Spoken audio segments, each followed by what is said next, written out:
नहीं, मैं इसको भ्रामक विज्ञापन नहीं मानता। मैं बता रहा हूं आपको स्वामी रामदेव की गलती क्या है। उनकी सबसे बड़ी गलती यह है कि वो समय पे धूर्तता नहीं सीख पाए। ये देश जो है ना, इस देश के लोग जो हैं, वो जो धूर्त, जितना बड़ा धूर्त होता जाएगा वो उतना ही उसको स्वीकार करेंगे। अभी आप मार्केट जाते हैं, फ्रेश टोमेटो केचप लेके आते हैं, उसके ऊपर लिखा हुआ है फ्रेश टोमेटो केचप। तो प्रथम दृष्टया आदमी को क्या लगेगा कि फ्रेश टोमेटो केचप लिख रखा है कंपनी ने, इतनी ईमानदार कंपनी है, मल्टीनेशनल कंपनी है, तो फ्रेश ही टोमेटो होंगे। पर उस पर एक छोटा सा स्टार लगा रखा है उन्होंने, और उसके पीछे उन्होंने क्या लिखा है? उसके पीछे उन्होंने लिखा है कि this is not the nature of the product, this is only trademark name. और ये इतना छोटा लिखा है कि आप माइक्रोस्कोप लेकर के ढूंढेंगे तो भी दिखाई नहीं देगा आपको। ये बहुत ईमानदार कंपनी है, ये भ्रामक काम नहीं कर रहे हैं। रियल जूस लेके आते हैं आप, रियल जूस से क्या समझ में आ रहा है? रियल शब्द मतलब वास्तविक, सच में।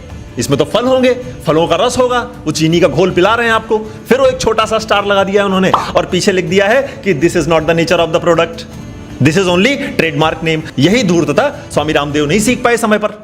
और एक तर्क और चल रहा है बहुत कि स्वामी जी चूंकि दवा बेच रहे हैं, तो दवा जो है वो स्वास्थ्य से संबंधित होता है, लोगों की सेहत से संबंधित होता है, इसलिए जो है कोर्ट उस पर इतना सख्त हो रहा है। कोर्ट किस लिए सख्त हो रहा है उसका कारण हमको भी पता है, आपको भी पता है। मैं यहां कोर्ट के ऊपर कोई टिप्पणी करने नहीं बैठा हूं, लेकिन मैं आपको बता दूं, दुनिया की कोई भी आयुर्वेदिक औषधि हो, आप ले आओ, मुझे कोई बीमारी नहीं है, मुझे खिला दो।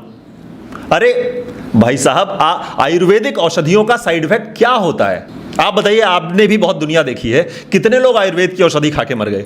मैं उदाहरण दे दूंगा कि एलोपैथिक दवाइयां खा के कितने मर रहे हैं। मैं नहीं, बड़ी बड़ी रिसर्चेस भरी पड़ी हैं, मैं तो रिसर्चेस पे बात करूंगा आपसे, भरी पड़ी हैं कि दवाइयों के साइड इफेक्ट्स क्या होते हैं। जो WHO है वो खुद हर साल सैकड़ों दवाइयां बैन कर रहा है। आप डायबिटीज की दवा खा रहे हो, किडनी की बीमारी हो जा रही है, किडनी खा रहे हो तो लीवर फेल हो जा रहा है, लीवर का खा रहे हो तो लंग्स की प्रॉब्लम हो जा रही है, लंग्स की दवा खा रहे हो तो हार्ट अटैक हो जा रहा है, कोलेस्ट्रॉल बढ़ जा रहा है। तो एक सन्यासी निकलता है एक दिन, वो कहता है कि छोड़ दो ये सारी दवाइयां, ये सब फालतू का है, सुबह 4 बजे उठो, योग करो, नहीं रहोगे स्वस्थ तो बताना। अरे लाखों लोग इस देश में स्वस्थ हुए हैं, 10,000 साल से आपके शास्त्रों में जो है योग लिखा हुआ है, योग दर्शन है, बहुत सारे अलग अलग बातें, आसन, प्राणायाम, प्रत्याहार, धारणा, ध्यान, समाधि सब है। लेकिन किसको पता था? एक सन्यासी आया, उसने इस पूरे देश में योग की अलग जगाई, योग घर घर तक पहुंचा दिया उसने। बाबा रामदेव को अब कुछ भी करने की जरूरत नहीं है, उन्होंने इतना काम कर दिया है जो एक सामान्य व्यक्ति अपने 100 जन्मों में कर पाएगा। लेकिन वो फिर भी लगे हुए हैं तुम्हारे स्वास्थ्य के लिए, इस देश के कल्याण के लिए। फिर कुछ लोग खड़े होकर के कहते हैं कि बाबा ने व्यापार क्यों कर लिया, उद्योग क्यों कर लिया? तो बाबा कुछ ना करे तो तुम कहोगे कि ये आ जाते हैं भीख मांगने, बाबा कुछ करने लग जाए तो ये व्यापार क्यों कर रहा है? तो भाई करे क्या एक इंसान? भारत की सन्यास परंपरा क्या कहती है? भारत की सन्यास परंपरा क्या पलायन के विषय में कहती है? शास्त्र उठा करके पढ़िए, सनातन संस्कृति का जो मूल है वो कहता है न दैन्यम न पलायनम, न दीनता लाएंगे न पलायन करेंगे। तो क्या करना पड़ेगा? जितनी भी बड़ी शक्ति आ जाए लड़ेंगे उसके साथ। वही वो व्यक्ति कर रहा है।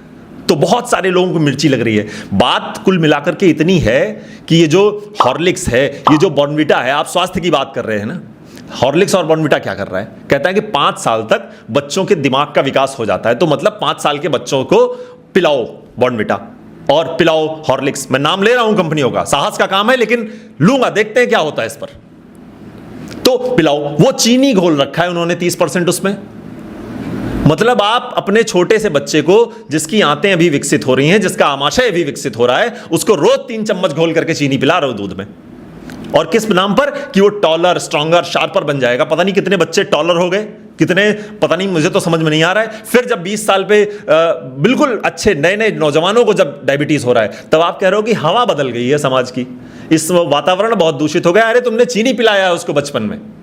तो अब इस पर कोई प्रहार करेगा ना तो मिर्ची तो लगनी ही है, क्योंकि उनका धंधा बंद हो रहा है। भारत की जो परंपरा है, भारत की सन्यास परंपरा हमेशा से ही भारत के उत्थान के लिए रही है, स्वदेश के उत्थान के लिए रही है, स्वदेशी उत्पादों के उत्थान के लिए रही है। जो सामान आप बाहर खरीद रहे हो वो सामान बहुत शुद्ध मिल रहे हैं क्या आपको? बताइए ना। मैं वही सारी बात जहां से मैंने शुरू करी थी कि धूर्तता अभी एक व्यक्ति सीख ले और बिल्कुल प्रोफेशनल होकर के तुम्हारे साथ पेश आए। एक छोटे छोटे स्टार लगा करके लिख दे कि नहीं नहीं, ये इनको मत खिलाना, ये ऐसा मत करना, इसमें ये पड़ा हुआ है, इसका नाम तो मैंने गलत लिख दिया है, लेकिन नाम तो मैंने लिख दिया है कि फ्रेश टोमेटो है, लेकिन अंदर टमाटर मिलेगा ही नहीं तुमको। 30% टोमेटो है टोमेटो केचप में, और क्या लेने गए हो तुम? थिकनर्स लेने गए हो क्या? अभी मैं आपको बताऊं, थिकनर्स पड़े हुए हैं टोमेटो केचप में कि थोड़ा गाढ़ा हो जाए। 30% टोमेटो का पेस्ट है, मतलब आप 100 ग्राम अगर टोमेटो पेस्ट ले रहे हो तो 30 ग्राम टमाटर मिल रहा है तुमको, और उसमें तुम बड़ा खुश हो, फ्रेश टोमेटो खा रहे हो। प्रिजर्वेटिव्स मिला रखे हैं इतने, और एक आदमी खड़ा होकर के इन सबके खिलाफ मोर्चा खोल दिया है उसने, तो सब पीछे, पूरी लॉबी पीछे पड़ गई है उसके कि नहीं, स्वामी रामदेव तो जो है बस ये देश से चला जाएगा तो देश हमारा अपने आप सुधर जाएगा।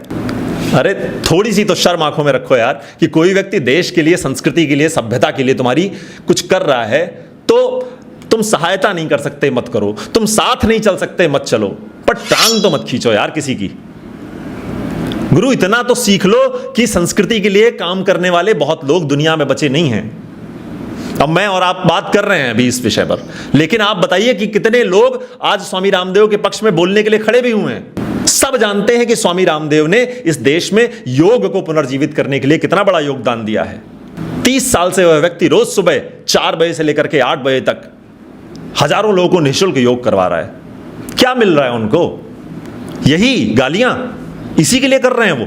तो दोस्त, ये हमारी और आपकी जिम्मेदारी है कि हमारे देश के सन्यासी पर अगर गलत प्रश्न चिन्ह उठाए जा रहे हो तो उसके खिलाफ सख्ती से खड़े होंगे, साहस के साथ खड़े होंगे, और बहुत जोर से बोलेंगे, बहुत मुखरता के साथ बोलेंगे।